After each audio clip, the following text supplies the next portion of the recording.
tuvieron miles de años de investigación del cielo. Ellos estaban muy interesados en comprender cómo se mueve el universo, cómo funcionan las cosas. Y llegó el momento que plasmaron todo ese conocimiento en un conjunto de cifras y proporciones y ciclos. Ese es el calendario de Anahuac, que es el calendario más sofisticado de la Tierra. El calendario es un símbolo de la identidad profunda de los mesoamericanos, y con eso me refiero a los mexicanos, pero también a varios pueblos alrededor de México. Por lo tanto, vale la pena que se rescate.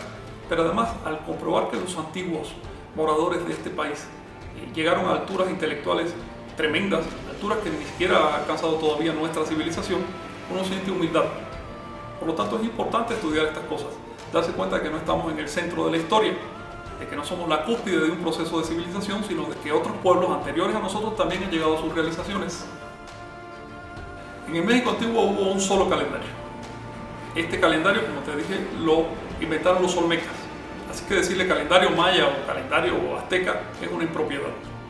Los mexicas o los aztecas no le llamaron en ningún momento calendario azteca, le decían Tolteca Xiutlapoali, es decir, la cuenta del tiempo de los toltecas. Y los toltecas, quiero decirte, en esa época no eran un pueblo que vivía en la ciudad de Tula, no. En esa época tolteca significaba simplemente persona culta. Así que al decir calendario tolteca, estamos hablando de un calendario culto. Y había un solo calendario en toda Mesoamérica, como dieron fe los cronistas españoles que atestiguaron ese fenómeno, y como podemos comprobarlo hoy a través de las correlaciones, es decir, del pareamiento de las fechas prehispánicas con las fechas julianas y gregorianas. Las evidencias más antiguas de este calendario son del 2000 a.C., es decir, de hace 4000 años. Los olmecas fueron el pueblo civilizador de México, que en esa época se llamaba Anáhuac, así que lo correcto es decir calendario de Anáhuac. ¿Por qué lo hicieron? Porque tenían mucho interés en comprender cómo funcionan las cosas, y para ellos los astros eran el emblema del movimiento del universo. Entonces, ellos vivían en una zona de la Tierra donde hay una astronomía muy rica que se llama astronomía tropical, que es compleja, es difícil de entender, porque es la zona por donde pasan los planetas y el Sol. Entonces, eso les obligó a hacer un esfuerzo intelectual que no solo implicó desarrollar el calendario, sino también las matemáticas vigesimales y un conjunto de símbolos para poder ubicar un objeto en el tiempo y el espacio. El paso cenital del Sol o de un planeta es el momento cuando llega al centro del cielo. En el caso del Sol, eso se puede medir porque no hay sombra. Este fenómeno solo se puede ver en la zona tropical de la Tierra, que es la franja por donde se mueven el Sol y los planetas, es decir, entre los trópicos de Cáncer y Capricornio. Como casualmente las culturas mesoamericanas y andinas se ubicaron en esa zona, pues aprovecharon ese fenómeno para desarrollar su calendario. Este calendario era de uso popular. De hecho, aparece profusamente registrado en los monumentos de Anáhuac, en las estelas, en las fachadas de los edificios, en los murales, hasta en las vasijas de uso cotidiano. No solo eso, las personas en esa época tenían un nombre que era la fecha en la que habían nacido. Por lo tanto, este calendario era de uso colectivo. En esa época la gente pues iba a la escuela, como ahora, y estudiaba. ¿Y qué estudiaban? Pues estudiaban las matemáticas de aquella época, el calendario de aquella época. Era un pueblo culto. El calendario de Anáhuac se basa en una rueda de 13 números y otra rueda de 20 signos. Al combinarse, producen lo que se llama el tonal o el kin. Tonal o kin es un día, es una fecha. Hay, por lo tanto, 260 fechas en este calendario, que se combinan a su vez con los 365 días del año. Esta combinación de 260 fechas con 365 días naturales produce un ciclo de 52 años, que se llama el atado de años. Ese es el ciclo básico de esta cosmovisión. Una vez que tienes el ciclo de 52 años, comienzas a ajustarlo con el movimiento de los astros. Porque ya sabes que en realidad la duración del año terrestre no es de 365 días, sino que tiene un poquito más, tiene casi 6 horas más. Estos ajustes astronómicos permiten crear ciclos superiores. Digamos que 20 ciclos de 52 años te dan un ciclo o un periodo de Quetzalcóatl, o de la serpiente emplumada, de 1040 años de duración. A su vez, 5 de estos bloques te producen un sol de 5200 años de duración, y 5 soles te producen un ciclo de precesión de los equinoccios, llamado así por los astrónomos, porque es el ciclo en que las estrellas, la bóveda celeste, se corre.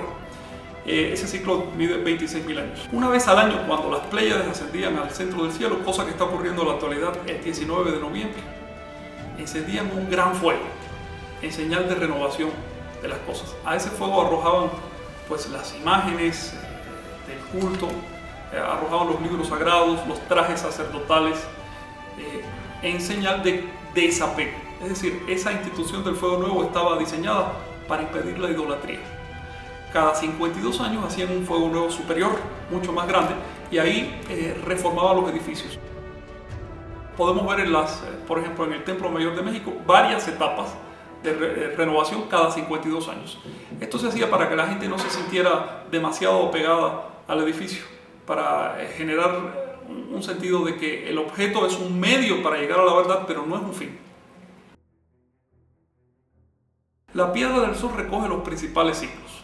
Alrededor hay dos serpientes de fuego, se llaman Xiuhcoatl o serpientes de fuego, que son en realidad serpientes emplumadas que representan el movimiento de la eclíptica. Cada una de ellas mide 520 años, tiene 10 casas de 52 años y su conjunto hace los 1040 años de ajuste del año sagrado de 260 días con el año terrestre de 365 días con el ciclo de los bisiestos. El año tiene 365 días más 5 horas y 49 minutos. Las diferentes civilizaciones han resuelto esa diferencia de 5 horas y 49 minutos de diversas maneras. Los antiguos mexicanos lo que hacían era acumularlas y sumarle un día extra al año cada 4 años. Así que cada 4 años, en vez de tener 365, tenían 366 días. Ese día se llamaba en náhuatl Mohuechihua, que quiere decir duplicar. Ese grado de ajuste ya es importante, sin embargo dejaba un déficit de 11 minutos anuales. ¿Cómo se resolvió esto? Cada 520 años comenzaban el año 4 días antes. A través del ajuste astronómico, este calendario consiguió tener una exactitud 3 veces superior al calendario que empleamos en la actualidad. En realidad, este calendario es el sistema más perfecto de medición del tiempo que se haya inventado en la Tierra.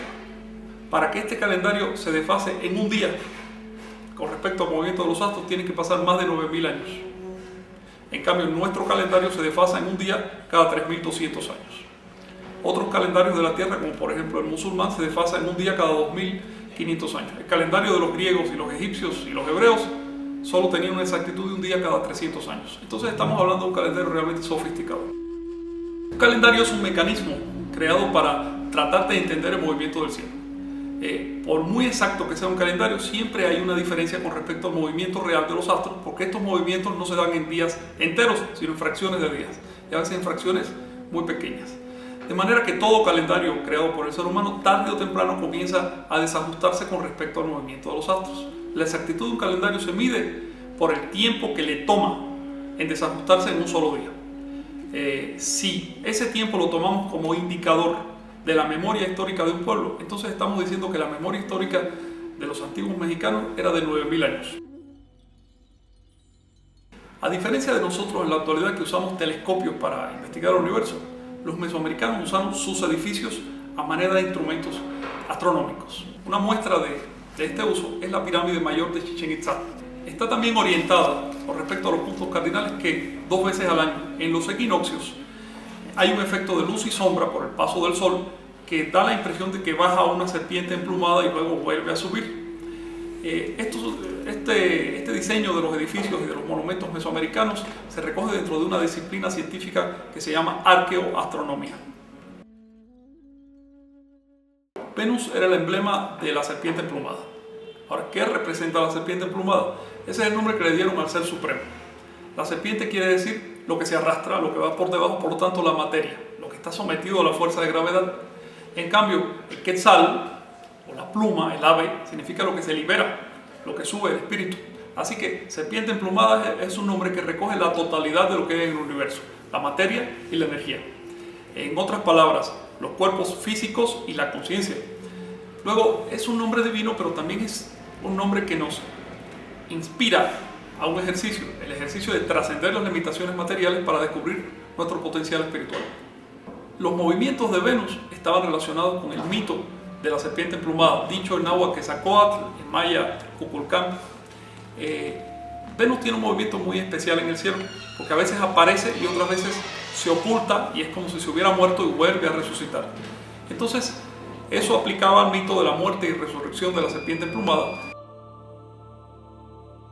Un sexto sol no cabe en este calendario. El ciclo de precesión de los equinoccios, como te digo, es de 26.000 años, se divide en 5 soles. Una vez que transcurren esos 5 soles, comienza de nuevo un ciclo de 5 soles. El número 6 no tiene nada que ver con el calendario de Nahuatl.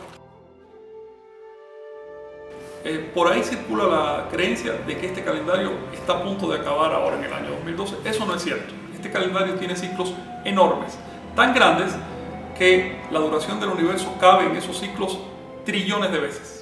Por lo tanto, este calendario no se va a acabar ahora en el 2012, seguirá todavía durante 17.000 cuatrillones de años. El Sol se va a extinguir, la Tierra se va a extinguir muchísimo antes de que se acaben estos ciclos. Estamos hablando de un desarrollo que tiene una audacia intelectual tremenda y no tiene sentido pensar que justamente en nuestra época se acaba el calendario de los mesoamericanos. Eso es ego.